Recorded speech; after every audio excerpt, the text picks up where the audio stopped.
think of the Super Nintendo, there's probably a lot of games you can think about that were really good on the Super Nintendo.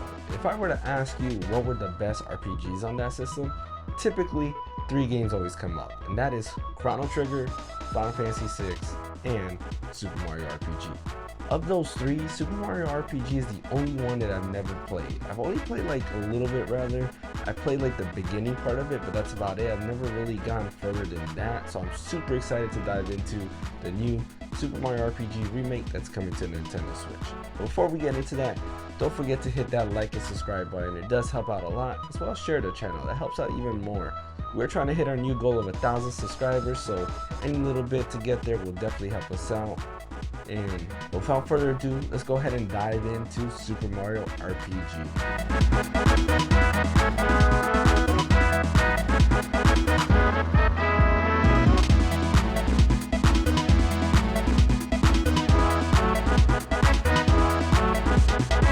Before I begin, I do want to apologize for my voice. I'm going through a little bit of a cold, so my voice might sound a little bit off.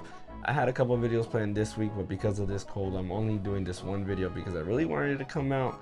Hopefully I can be a lot better by next week, so then I can do those videos next week, because there is a lot of stuff I have planned for next week. But anyways, let's go ahead and dive in. Super Mario RPG saw both Nintendo and Squaresoft, who's now known as Square Enix, do a collaboration where they brought the Mario IP into a more turn-based battle style, and that was actually pretty cool. It's honestly the first time that I can think of that Nintendo lent out their IP to a different company.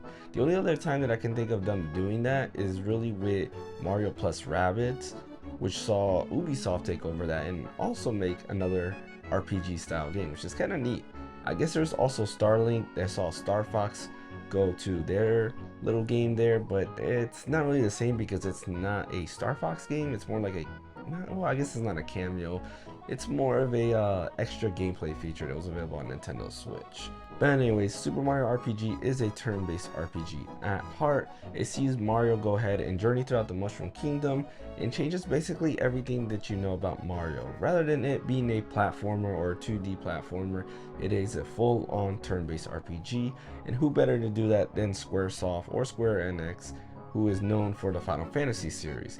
Honestly, whenever anybody asks you about Super Mario RPG, or if you ask about Super Mario RPG, they'll tell you that this is probably one of the best RPGs ever made, and I think rightfully so. Now, I personally haven't played all of it, but I played some of it, but I can tell you it does feel like peak RPG. And when I mean peak RPG, I'm talking about that Final Fantasy VI or Final Fantasy VII era, you know, the highlight of RPGs.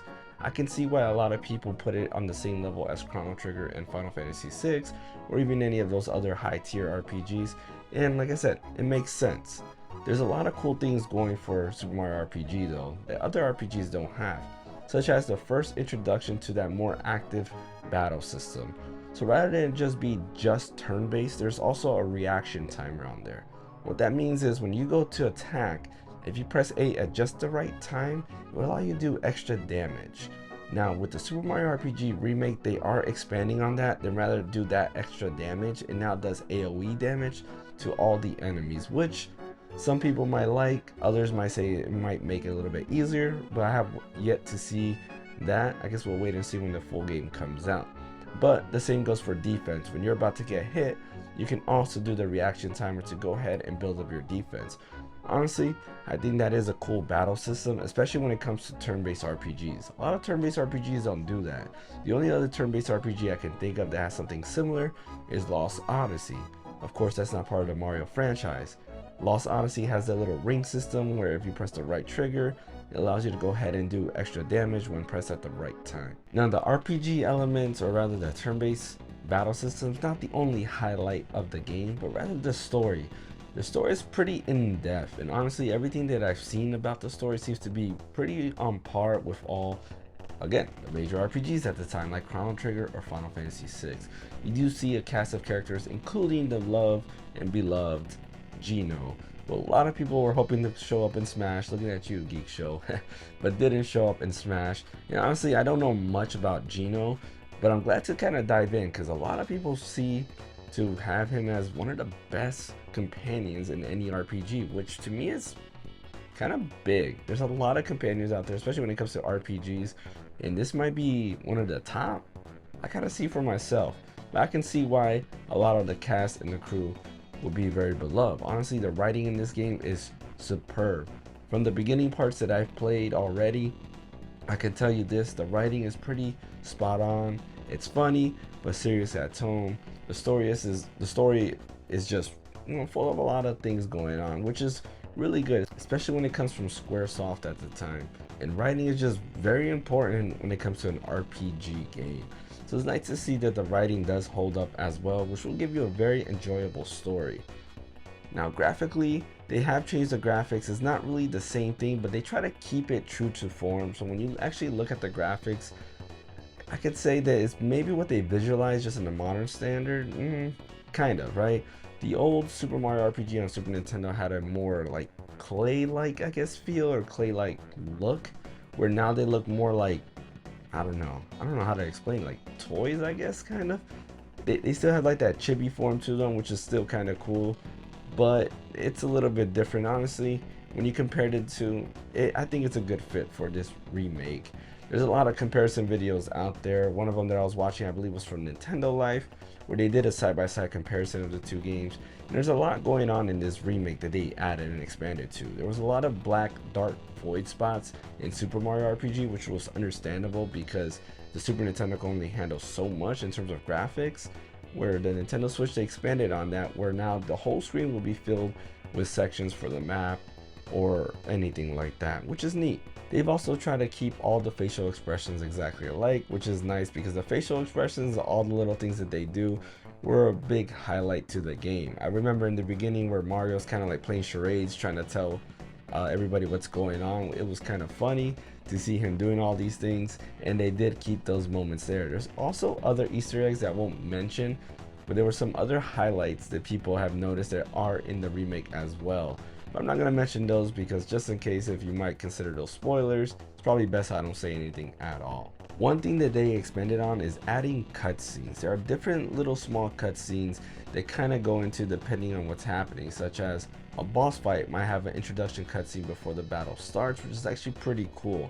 There weren't cutscenes at all in the SNES version. I mean, granted, it's a Super Nintendo, so they couldn't really do cutscenes like that. But in this remake, there are little cutscenes that don't really take away from the game, but rather add more personality to the bosses or to abilities or anything like that.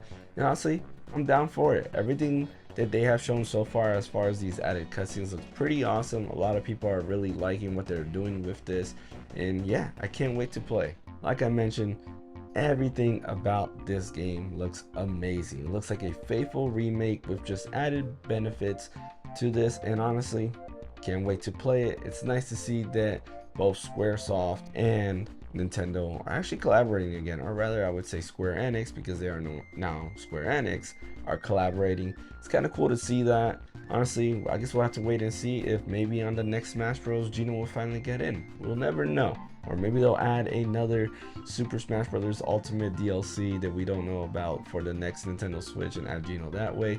I doubt that. They'll probably start from scratch. But it's kind of cool to see that they are working together again to bring these characters.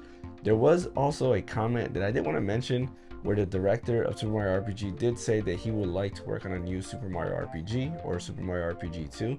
That's kind of cool. He had kind of thoughts on what it would be about, and he said if it were to happen, he would be down for it. So yeah, maybe if this sells well, we can get a Super Mario RPG 2. Anyways, Super Mario RPG comes out November 17th. Super excited to play this game. It's actually probably my most anticipated game of the year.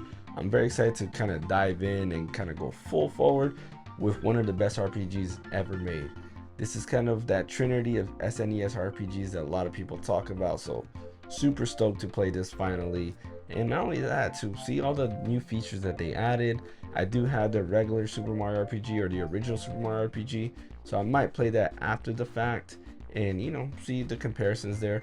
Also, one other thing I did want to mention is Yoko Shimomura is coming back to remix the music.